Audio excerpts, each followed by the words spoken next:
I paid for their Paris vacation. They left me home to pet sit. We'll just stream it for you, Mom texted. Minutes later, they sent a link from their luxury dinner. I replied with an eviction notice. They thought I was joking, until the dog watched me change the locks. We can just stream the Eiffel Tower, Mom texted, as if that made it better. 2 minutes later, they sent a link from their luxury dinner, oysters, wine, and foie gras, while I sat at home with their dog on my lap, eating instant noodles and trying not to throw my phone across the room. They were in Paris. I paid for the tickets, and they left me behind. To pet sit. It wasn't even subtle. The group chat, family vibes, lit up with selfies of my parents, my sister Alyssa, and her boyfriend Josh, all toasting at a candlelit table on the Seine. Wish you were here, Alyssa wrote, followed by 3 laughing emojis. Then, from Mom, you're so sweet for watching Luna. Don't forget to give her the calming drops before bed. She gets anxious without us. I stared at the dog. Luna yawned and rolled over on the throw blanket I had bought last Christmas. That was the moment it snapped. Not the dinner. Not the trip. Not even the audacity of sending me dog instructions like I was the hired help. It was the tone. Like they were doing me a favor by letting me stay behind. Like it was obvious that I didn't belong with them anymore. Like I was the extra piece in the puzzle they were finally brave enough to leave out. I didn't reply. Not to the messages. Not to the link. I just stood up, walked into the hallway, opened the utility drawer, and pulled out a letter I'd been holding on to for 5 months. The lease termination notice. It had their names on it, because they lived in my house. I let them move in just for a bit after Dad lost his job and Mom said the apartment was too cramped. That was a year ago. I covered the rent, the food, even Luna's vet visits. And now I was watching their dog while they clinked wine glasses in Montmartre. So I sent it. A screenshot of the eviction notice. Simple. Formal. No emojis. Hope Paris is worth it, I typed. Then I locked Luna in the bedroom for 5 minutes, walked to the front door, and changed the locks. They thought I was joking, until Luna watched me do it. They didn't reply to the eviction notice that night. Not a single message. Instead, the next morning, I woke up to a Facebook post. Photo of Luna chewing her leash, ears drooped, looking miserable. Caption: some people care more about locks than love. Abandoned while they sip their coffee in our home. Over 300 likes. Comments from relatives I hadn't heard from in years. Aunt Marie. That boy always had a cold heart. Cousin Jeremy. Who evicts their own parents over a vacation? Monster. Uncle Rick. Family doesn't kick family out. Hope he enjoys being alone. Mom replied, we forgive him anyway. We always have. I read the post 3 times. Then I laughed. Not because it was funny, but because I realized just how long they'd been preparing for this, spinning their side of the story while I was still feeding their dog and paying their Netflix. Let me tell you what they didn't post. I paid for the Paris trip. All of it. Business class tickets, $7,200. Luxury Airbnb with a rooftop view of the Eiffel Tower, $4,600. Daily food budget I loaded onto their travel card, $1,000. A spa day Mom absolutely needed because she was so burned out, $600. All under one condition. Come back with a smile, all of us. They never even booked me a ticket. Never mentioned that Alyssa's boyfriend Josh would be going. I found out through an Instagram reel. Josh and my dad clinking champagne over escargot while the Eiffel Tower glittered behind them. I was tagged as holding down the fort. The comments? Wow, he's such a good son. He always was the responsible one. Classic Daniel, putting family first. No one knew the truth. No one saw the messages I had from weeks earlier, the actual texts. Dad, it's not worth the extra seat. Alyssa, you'll just kill the vibe, bro. We want this to be relaxing. Mom, maybe next year. Luna really needs you. They didn't invite me. They used me. But the gaslighting didn't stop there. That same day, I got a message from my cousin Leah. Leah, hey, just so you know, Emma, our mutual cousin, posted on Reddit. She didn't name you, but yeah, it's obvious. I clicked the link. It was titled, My Cruel Cousin Evicted Our Grieving Parents While They Were Out of the Country. How do we make him see reason? And the top comment? Cut him off financially. Teach him what it's like to be used. That's when I lost it. Because here's what they didn't know. This wasn't the first time.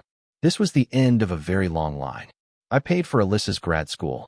I lent Dad $12,000 when he lost everything in a crypto scheme. I co-signed their apartment when Mom said, You're the only one we can trust. I covered Luna's surgery when they didn't have enough for rent. I let them live rent-free in my house because Dad had a bad back and couldn't manage the stairs in his condo. And in return, they left me behind like I was the neighbor, not the son.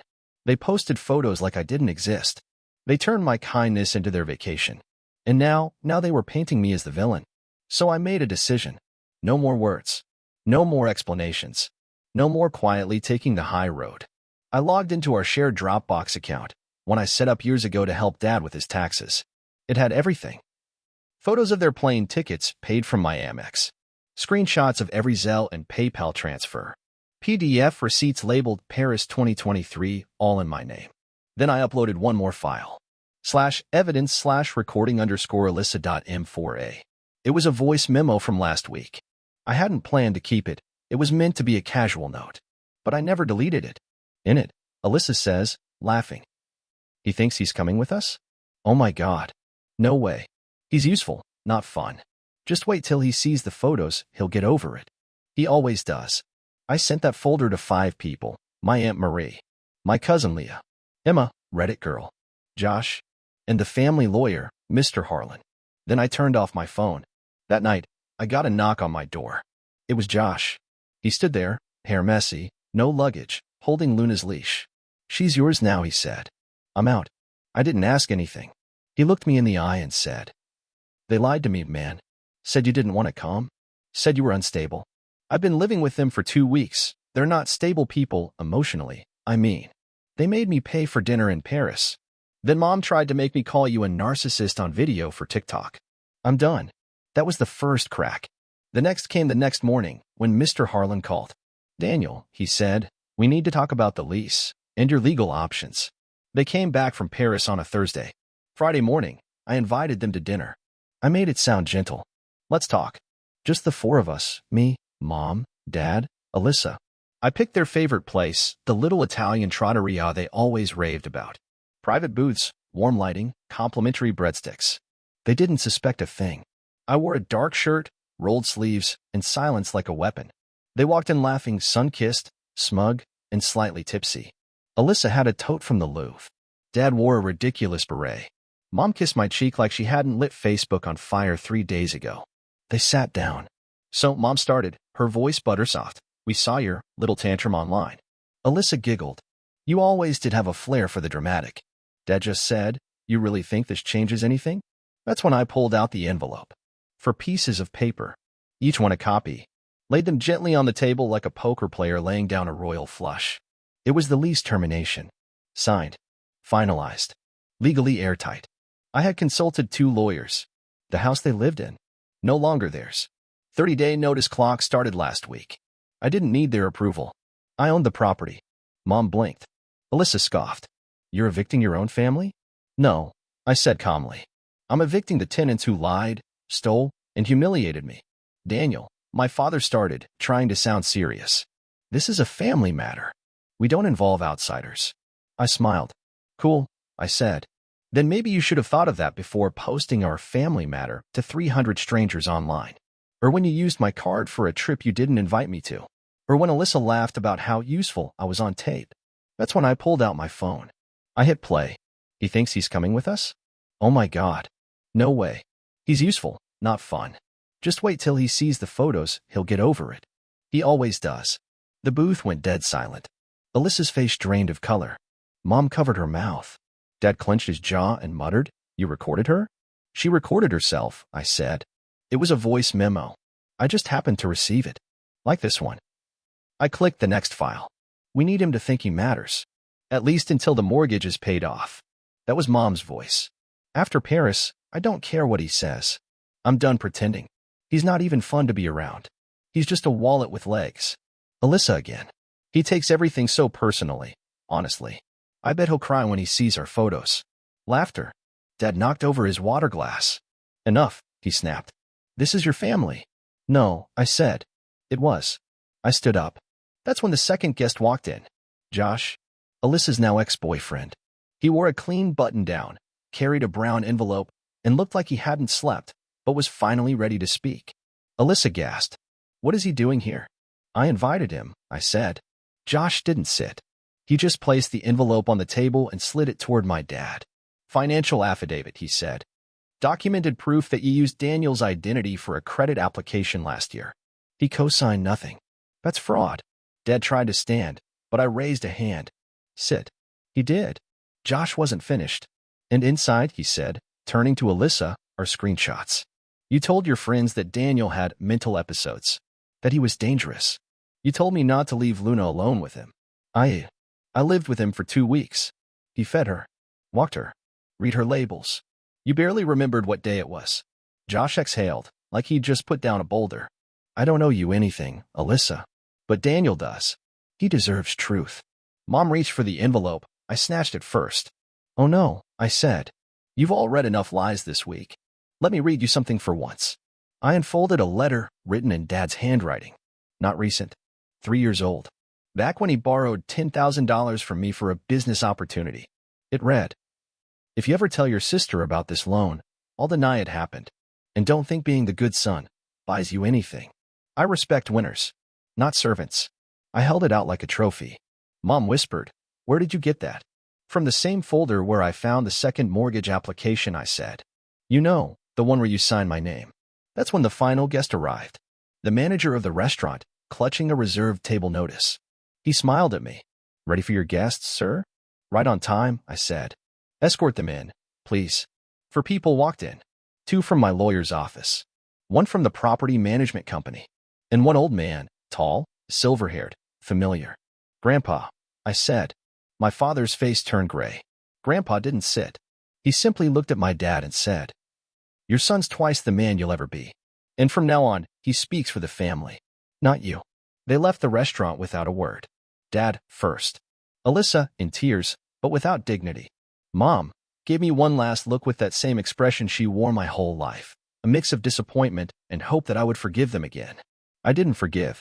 After that dinner, I didn't go home. I went to my lawyer's office, signed the final documents on the house. On Monday, the family received an official notice. You have 14 days. After that, court and seizure. They didn't respond. Not right away.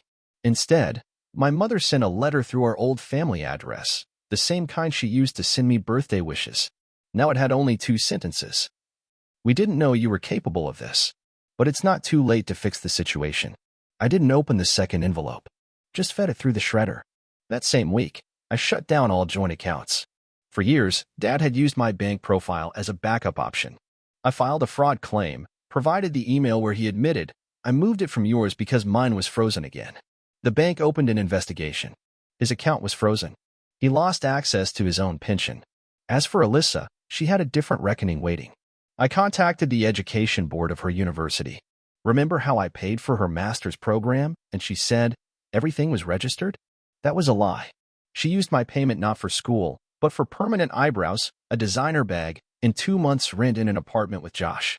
I submitted a formal complaint for falsifying educational records for tax benefit claims. 2 weeks later, a letter arrived. Your case has been accepted. Internal investigation opened. I acted within my rights. Everything I did was legal and necessary. I wasn't trying to ruin their lives. I was just done funding the lie. I didn't want to destroy their lives. I just wanted to stop paying for the lie. My mother? She chose a different route, begging. First a letter, then a voice message. You're in my dreams. I don't know who you are now, but I still remember you as a little boy with Legos in his hands. We were happy, weren't we? Yes, Mom. But then you decided I was just an ATM. She didn't know I had already filed for a reassessment of property rights for the house they were living in. It used to be listed under a family agreement. I was the legal owner, but they paid a symbolic rent to maintain the illusion of independence. That was over. The new contract, drafted by my legal team, officially named them temporary occupants with no right to remain after the eviction date. What happened to the house? I rented it out. The very first week, 2 applicants. One was a school teacher who'd lost her place after divorce. The other, a veteran looking for a home for his wife and newborn. I chose him. That family moved in on the exact day my parents were supposed to celebrate their wedding anniversary. Instead of a romantic dinner, they were loading boxes into someone else's van. I didn't come to humiliate them. I came to oversee the key transfer. Dad walked out with bags in hand. Saw me. Said nothing. You think this makes you better? He muttered. No, I answered. It makes me free. I didn't want to hurt them. I just wanted to protect myself. Mom stood off to the side. She was holding a photo frame, me as a child, sitting next to the dog, smiling. You're no longer who you used to be, she whispered. And that's the saddest part. No, I said. The saddest part is that you were never who you pretended to be. I didn't shout. I didn't cry. I just signed the last handover document. And Luna? I kept her. Not out of pity, but because she was the only one in that house who actually got excited when I walked through the door. I registered her with a new vet, bought her a proper bed. And during our first walk in the park, a girl with a coffee looked at us and said, "She really loves you. It's obvious." I smiled. And for the first time in years, I didn't feel guilty about anything. The day they moved out, it rained. Not dramatic thunderstorm rain, just this steady, cold drizzle that soaked everything and made cardboard boxes buckle at the edges. Fitting, really. I stood under the awning as they loaded the last of their things into a borrowed van. No goodbyes. No one turned around. It was the quietest victory of my life. But it didn't feel like triumph. It felt like surgery, necessary, messy, and long overdue. That night I changed the locks. Not just on the house, on every single part of my life that had their fingerprints on it. Joint bank accounts? Closed. Emergency contacts? Updated. My will? Redrafted. And my phone? I changed the number. That was the first symbolic cut. I got a few emails after that. Desperate, then bitter. From Mom. I don't understand how you can just erase us. From Alyssa. Congrats on destroying your family. Hope it was worth it. From Dad. One day you'll need us. We'll see who picks up. I didn't reply. Not once. But I did write one email. Subject line. Final response. Recipients, Mom, Dad, Alyssa. This isn't about one vacation. This is about a lifetime of being your fallback plan. You taught me love was conditional. You taught me generosity was weakness. You taught me that silence was safer than honesty. But I'm not your student anymore. I won't unlearn everything just because you're uncomfortable. You don't get access to me just because you regret losing me. I'm not angry. I'm done. I didn't sign it, love, Daniel. I didn't sign it at all. A week later, I did something that surprised even me. I donated. To a shelter. The same one Luna had come from, years ago. $3,000 in her name. On the donation form under, in honor of, I typed. For the one soul in that house who never asked for anything but love. They sent me a thank you card. It's on my fridge now, more genuine than every birthday card I ever got growing up. That donation? That was the second cut. I moved into a new place, not fancy, not big. Just clean. Quiet. Mine. No photos on the walls. No memories that don't belong to me. No echoes of raised voices or forced smiles. Every night, I walk Luna down the same street, past a house with ivy-covered windows and wind chimes that sound like glass laughter. One night, a neighbor waved. I saw the last folks moving out, she said. They always seemed tense. You seem lighter. I didn't explain, just smiled. Because yeah, I am lighter. Not because they're gone, but because I'm done waiting for them to change. A month passed. Then two. One afternoon, I walked past a little strip of shops and saw a handmade sign in a window. Looking for weekend help, honest, reliable, detail-oriented. It was a little print shop. Nothing huge. But the smell of ink and paper hit me like childhood, like the library I used to escape to, like something pure. I walked in, asked about the job. The owner was in her 60s. Kind eyes. A small tattoo of a bird on her wrist. You're overqualified, she said, looking at my resume. You sure this is what you want? I'm sure, I said. I just want to build something that isn't falling apart. She nodded. Then welcome. 2 months later, I bought in as a partner. Not because I wanted to be rich. Because I wanted to build something that had nothing to do with my last name. We renamed the shop. Second draft. The first draft was theirs. This one is mine. This wasn't revenge. It was recovery. I wasn't trying to destroy, I was trying to rebuild. That was the third cut. The last time I heard from them, it wasn't a message. It was a letter sent to my old address. I never opened it. I burned it. Not because I was angry. Because I didn't need to hear another version of their guilt. Because I didn't need another plea in disguise. Because closure, for me, wasn't about what they said. It was about what I stopped believing. I stopped believing I owed them anything. I stopped believing I was selfish for walking away. I stopped believing that family meant blood no matter what. No? Family is Luna snoring at my feet. It's the sound of a print press running late into the evening. It's peace, not permission. And if they ever drive by my new shop, they'll see it. The sign above the door, soft black lettering on clean whitewood. Second draft. And just under it, in smaller font. Not for resale. Not for return. That was the final cut. And I didn't feel loss. I felt whole.